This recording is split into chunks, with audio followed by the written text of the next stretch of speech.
안녕하세요 여러분. 온라인 20일 큐티 여섯째 날에 찾아오신 여러분을 환영합니다. 이 시간을 허락해 주신 하나님께 감사드리고요. 오늘 주신 말씀을 위해 먼저 기도하겠습니다. 좋으신 하나님 감사합니다. 오늘도 우리에게 귀한 말씀 주실 것 믿습니다. 우리가 말씀 묵상하는 가운데 하나님의 지혜를 부어 주셔서 하나님을 깨닫고 또 예수 그리스도를 향한 귀한 마음들 우리 안에 생겨나고 넘쳐나게 도와주세요. 예수님 이름으로 기도합니다. 아멘. 자, 이제 성경을 읽어봐야겠죠. 가장 처음 읽을 때는 어떻게 읽는다고 그랬어요? 여러분들의 목소리를 내서 읽는 거죠? 잊지 않았죠? 자, 오늘 본문 말씀은요. 요한복음 4장 3절부터 14절까지의 말씀입니다. 요한복음 4장 3절부터 14절까지 말씀. 우리 같이 한 목소리로 읽는 거예요. 큰 소리로 읽을수록 좋습니다. 함께 읽게요. 유대를 떠나서 다시 갈릴리로 가실새 사마리아를 통과하여야 하겠는지라. 사마리아에 있는 수가라 하는 동네에 이르시니 야곱이 그의 아들 요셉에게 준 땅이 가깝고 거기 또 야곱의 우물이 있더라. 예수께서 길 가시다가 피곤하여 우물 곁에 그대로 앉으시니 때가 6시쯤 되었더라. 사마리아 여자 한 사람이 물을 기르러 왔음에 예수께서 물을 좀 달라 하시니 이는 제자들이 먹을 것을 사러 그 동네에 들어갔음이러라. 사마리아 여자가 이르되 당신은 유대인으로서 어찌하여 사마리아 여자인 나에게 물을 달라 하나이까 하니 이는 유대인이 사마리아인과 상종하지 아니함이러라. 예수께서 대답하여 이르시되 네가 만일 하나님의 선물과 또 네게 물 좀 달라 하는 이가 누구인 줄 알았더라면 네가 그에게 구하였을 것이요 그가 생수를 내게 주었으리라. 여자가 이르되 주여 물 기를 그릇도 없고 이 우물은 깊은데 어디서 당신이 그 생수를 얻게 싸움나이까. 우리 조상 야곱이 이 우물을 우리에게 주셨고 또 여기서 자기와 자기 아들들과 짐승이 다 마셨는데 당신이 야곱보다 더 크니이까. 예수께서 대답하여 이르시되 이 물을 마시는 자마다 다시 목마르려니와 내가 주는 물을 마시는 자는 영원히 목마르지 아니하리니 내가 주는 물은 그 속에서 영생하도록 솟아나는 샘물이 되리라. 아멘. 자, 이제는 동영상을 잠깐 멈춰놓고 두 번 읽을 거죠?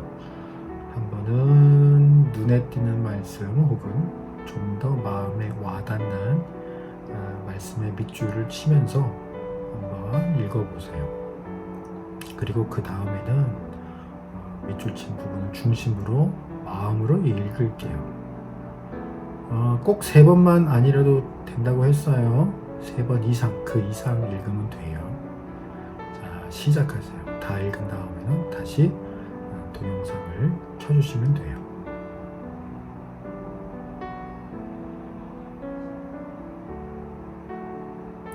다 읽었어요? 자, 이제 말씀의 전체적인 내용을 좀 살펴볼까요? 예수님이 공생의 첫 번째 유월절을 예루살렘에서 지키시고 갈릴리로 올라가시는 길이었어요. 그런데 예수님이 유대 땅 북쪽에 있는 사마리아 땅으로 가시겠다 하신 거예요. 사마리아 땅은 이스라엘 땅의 북쪽 갈릴리 땅과 남쪽 유대 땅의 가운데에 있던 땅이었어요.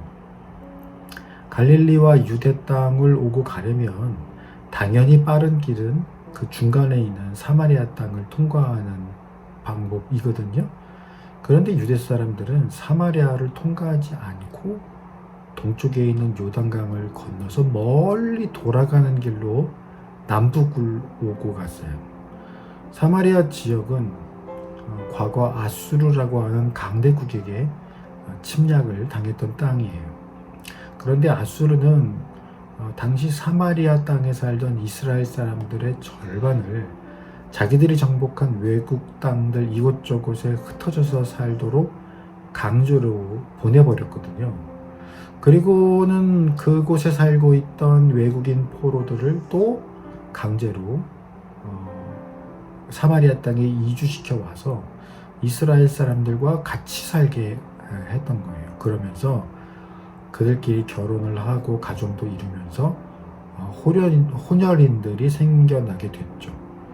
그러자 남부 유대 지역에서 살던 유대인들이 그들은 순수혈통을 지키지 못하고 하나님을 모르는 이방인들과 피가 섞였다면서 더럽다라고 하는 표현을 써가면서 그들을 혐오했고, 그래서 사마리아 지역을 거쳐서 가지 않고 더러운 땅이라고 하면서 돌아갔던 거예요. 그 땅을 밟으면 자기도 더러워진다는 그런 생각이었겠죠.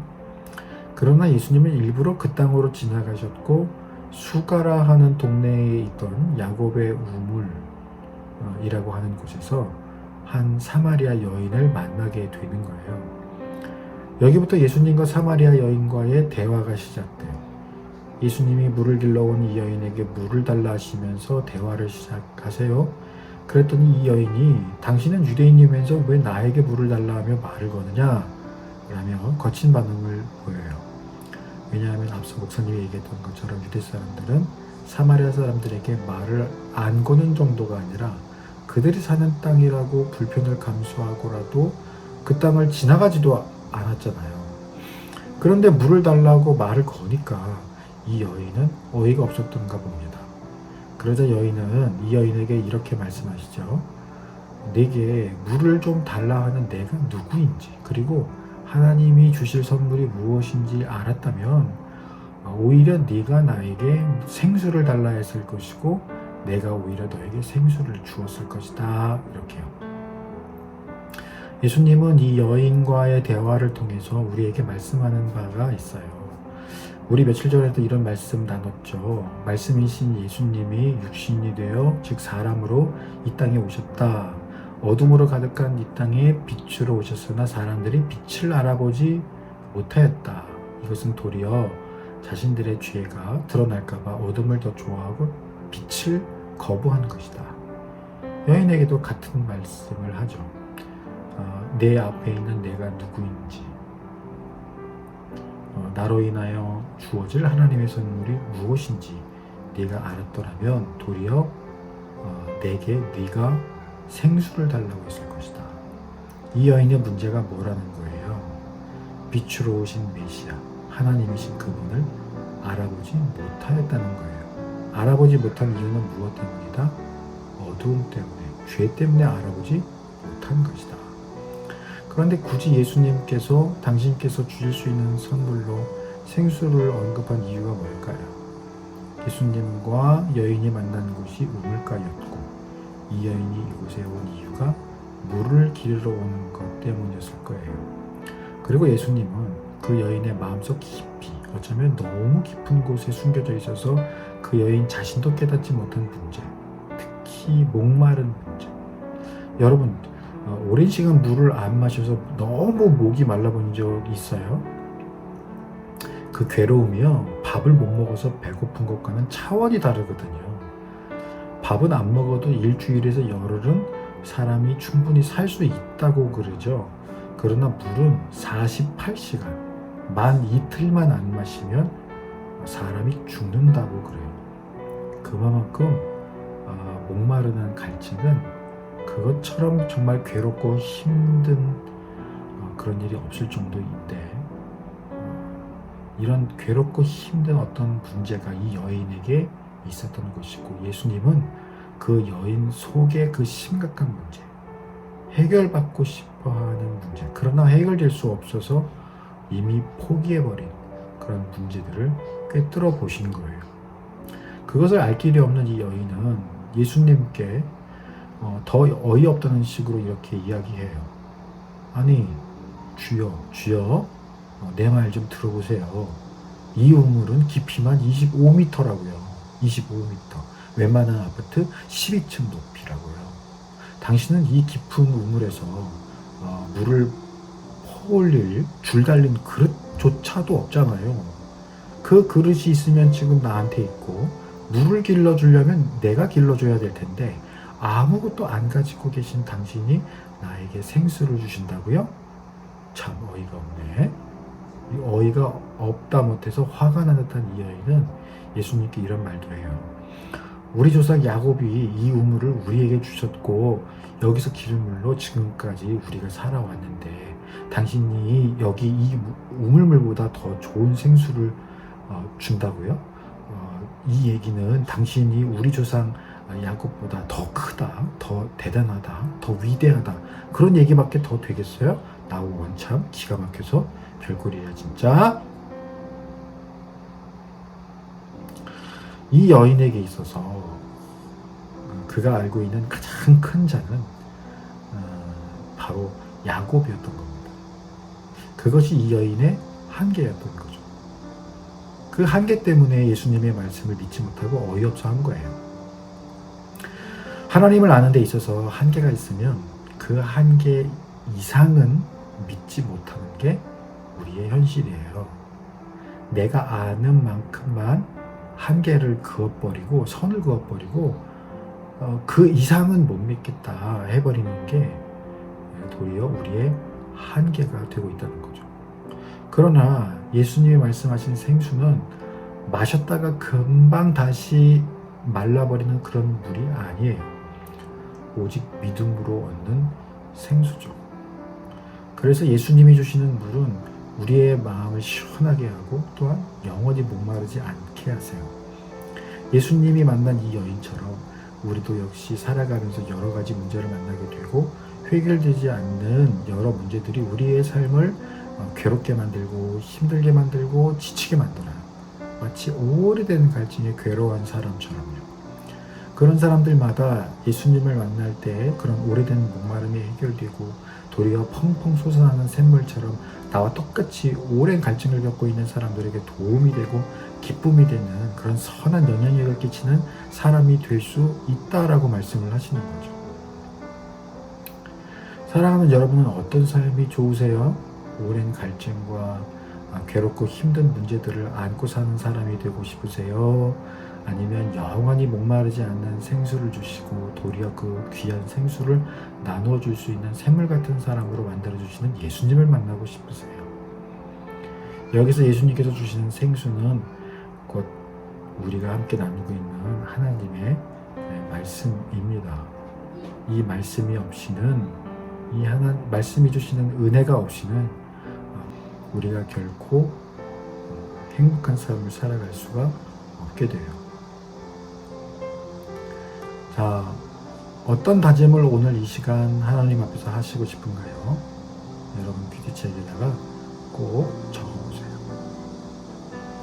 자, 오늘은 여기까지이고요. 우리 마지막으로 다짐을 위한 기도를 해야겠죠? 함께 기도할게요. 사랑해 주님, 진실로 감사합니다. 오늘 예수님과 사마리아의 여인이 만나서 나눈 이야기의 앞부분을 함께 우리가 말씀을 나눴어요. 매우 현실적인 이야기들을 가지고 예수님과 말다툼을 벌이고 있는 이 여인과 같이 우리도 너무 현실적인 문제, 또 우리의 한계에 관한 그러한 문제를 가지고 예수님을 믿는 믿음에 선을 그어버리고 더 이상 자라지 못한 채 그렇게 살아가고 있는 것은 아닌가, 이 말씀을 통해서 우리가 생각해 보게 됩니다. 하나님의 말씀, 우리가 생수와 같은 이 귀한 말씀을 통해서 마음의 갈증이 해결되고 그리고 도리어 하나님의 말씀을 함께 나누는 그런 삶을 통해서 이 귀한 생수를 나누는 샘물과 같은 삶을 우리 모두가 살아갈 수 있게 도와주세요. 살아있는 샘물과 같은 예수님의 이름으로 기도합니다. 아멘. 고맙습니다. 우리 또 내일 만날게요.